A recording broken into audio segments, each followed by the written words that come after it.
The Wisdom of Children, a parable by Tolstoy. It was an early Easter. Sledging was only just over, snow still lay in the yards, and water ran in streams down the small village street.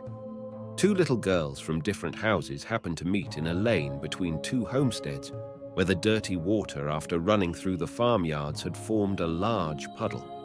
One girl was very small, the other a little bigger. Their mothers had dressed them both in new frocks. The little one wore a blue frock, the other a yellow print, and both had red kerchiefs on their heads. They had just come from church when they met, and first they showed each other their finery, and then they began to play. Soon the fancy took them to splash about in the water, and the smaller one was going to step into the puddle, shoes and all, when the elder checked her. "Don't go in so, Malasha," said she. "Your mother will scold you. I will take off my shoes and stockings, and you take off yours." They did so, and then, picking up their skirts, began walking towards each other through the puddle. The water came up to Malasha's ankles, and she said, "It is deep, Akulia, I'm afraid." "Come on," replied the other. "Don't be frightened. It won't get any deeper." When they got near one another, Akulia said, "Mind, Malasha, don't splash. Walk carefully." She had hardly said this when Malasha plumped down her foot so that the water splashed right onto Akulia's frock. The frock was splashed, and so were Akulia's eyes and nose. When she saw the stains on her frock, she was angry and ran after Malasha to strike her. Malasha was frightened, and seeing that she had got herself into trouble, she scrambled out of the puddle and prepared to run home. Just then, Akulia's mother happened to be passing, and seeing that her daughter's skirt was splashed and her sleeves dirty, she said, "You naughty, dirty girl, what have you been doing?"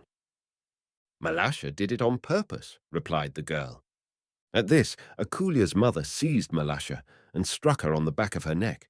Malasha began to howl so that she could be heard all down the street. Her mother came out. "What are you beating my girl for?" said she, and began scolding her neighbor. One word led to another, and they had an angry quarrel. The men came out, and a crowd collected in the street, everyone shouting and no one listening. They all went on quarreling till one gave another a push, and the affair had very nearly come to blows when Akulia's old grandmother, stepping in among them, tried to calm them.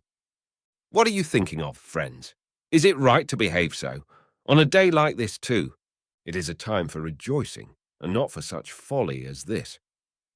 They would not listen to the old woman and nearly knocked her off her feet, and she would not have been able to quiet the crowd if it had not been for Akulia and Malasha themselves.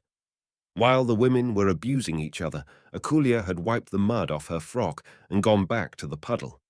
She took a stone and began scraping away the earth in front of the puddle to make a channel through which the water could run out into the street. Presently Malasha joined her, and with a chip of wood helped her dig the channel. Just as the men were beginning to fight, the water from the little girl's channel ran streaming into the street towards the very place where the old woman was trying to pacify the men. The girls followed it, one running each side of the little stream. "Catch it, Malasha! Catch it!" shouted Akulia, while Malasha could not speak for laughing.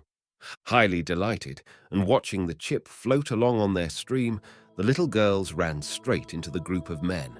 And the old woman, seeing them, said to the men, "Are you not ashamed of yourselves to go fighting on account of these lassies when they themselves have forgotten all about it and are playing happily together?